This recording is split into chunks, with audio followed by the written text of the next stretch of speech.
Hello, my name is Catherine Hawes, and I would like us to take the next few minutes to talk about how to get ready for a writing critique group.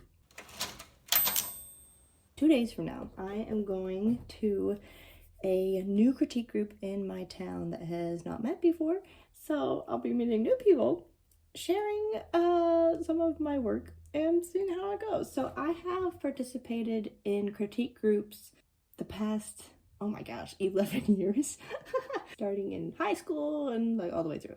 So this ain't my first rodeo, but what are some of the things that you need to think about to get ready for a critique group? Let's dive in. So first of all, the criteria for this critique group said you need to bring like a physical printed out copy that has 1,500 word limit. In some critique groups I've been in, they say like bring a number of copies, bring only 500 words or whatever. So look at the criteria that the group says you need to bring. All right, so I'm going to take the first part of a first chapter in a very rough draft that I'm working on for a novel. And it says that this chapter has 1,700 words. So I can't bring the whole chapter, and I don't really want to either. So let me try to look at a good spot. Okay, so this section is 1,420 words. So I'm going to take it out of my Scrivener document, and I'm just going to plop it into a Google Doc so that it's easy to print. Now, this group did not say what kind of font, so I will use my own discretion. Probably do Times New Roman. 3 pages. Beautiful. And I will put this on a hard drive for myself and then go to the library to have it printed out. My library has 4 free pages per day, and then if you go over 4 pages, then you just pay at the front desk. So that's how I'm going to print this out, because I personally don't have my own printer. Also, I realized that I have a bunch of author self notes in here.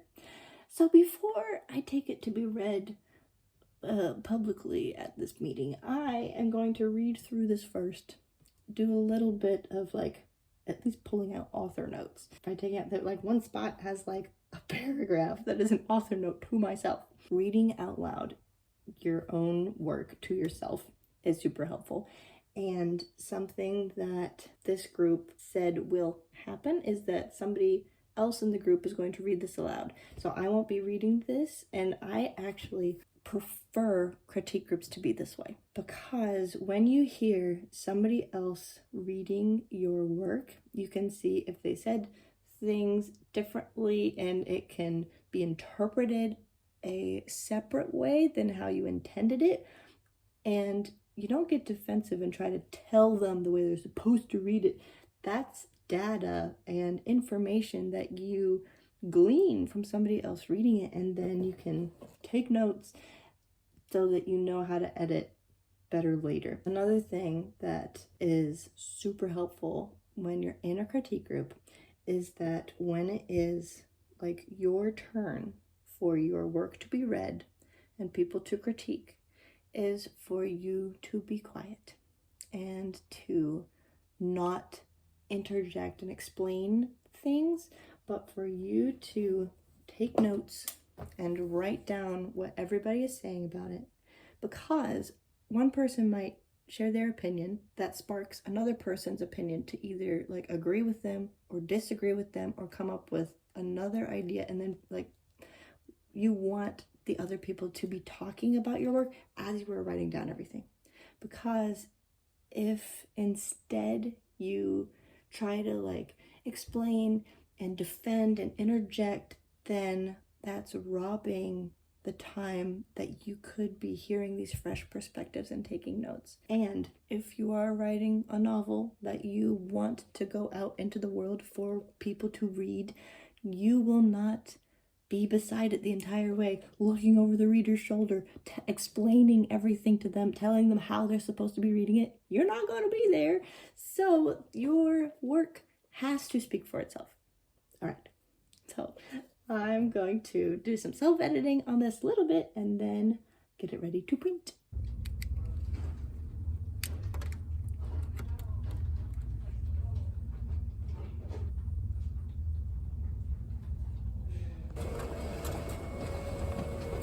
got my copies printed. So probably the biggest way to prepare for a critique group is to be mentally prepared. What I mean by that is letting yourself not take the critique personally, because you are not your writing.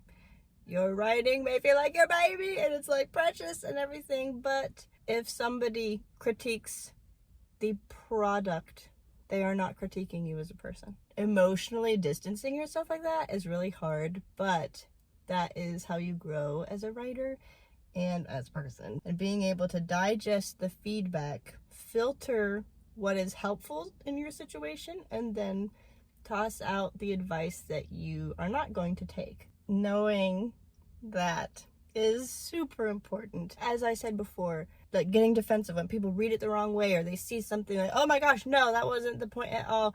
But taking their information as data and feedback so that you then can look at it with an editor's perspective as you go to edit your own work.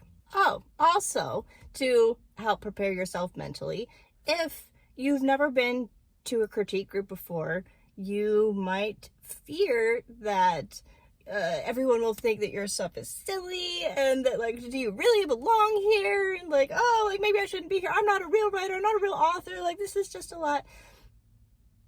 Say all of those things out loud or to yourself, or write them down in a journal and blah, blah, blah, blah, blah. Just write all of those fears down. And then, you know, maybe this is your first critique group.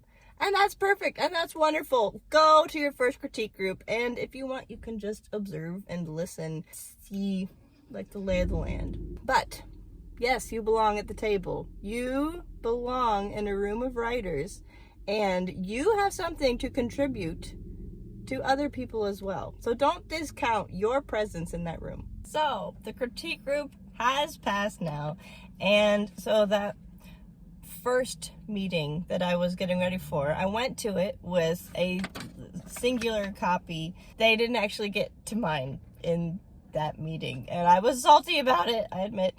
Like, not to them, but like on the drive home, I was pretty salty about it.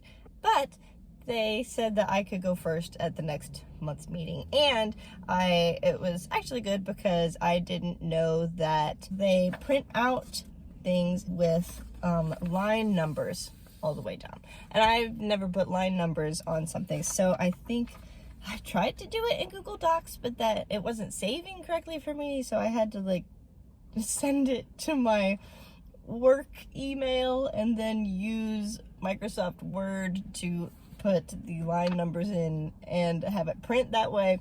So it was a little bit complicated, and then I printed out enough copies for everyone in the group to like have one to look at while we were reading. So the way that they go about critiques is that you bring a copy for everyone that has line numbers, has to be under 1,500 words, and the person to your right reads what you brought, which I really appreciate that. So while the other person was reading, I like jotted down some notes in here, and then they all critiqued, and I was quiet and just like jotting things down. So I have like these notes from what they said, and multiple people said for me to add more descriptions of the characters and more of what they looked like. And that is something that over the years, like, many people tell me that, and I think it's true.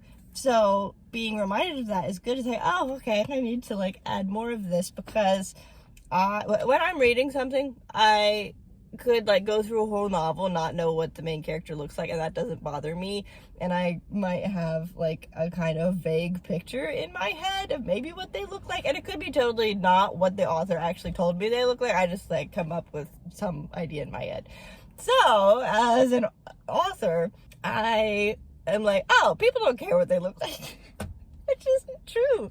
So this was really good to see that I need to listen to this advice, and I starred this one, so some description of the characters so that later ones don't throw us off.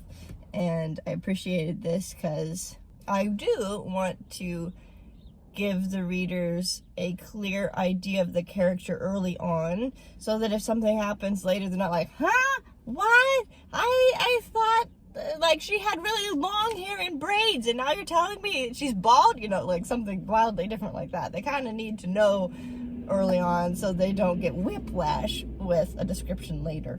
So I appreciate that. And then something that one of the people there said, if you're into writing to make a lot of money, buy a lottery ticket instead.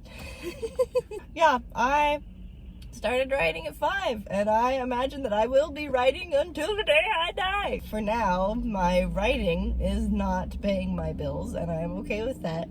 I do hope that my writing endeavors will, I hope my books sell, basically, you know, and that they touch the hearts and lives of readers around the world. And so far, my little book that is published has, there's a lady in New Zealand that got it, and my friend in Canada, and so already my little book that is out in the world has gone around the world, which tickles me pink.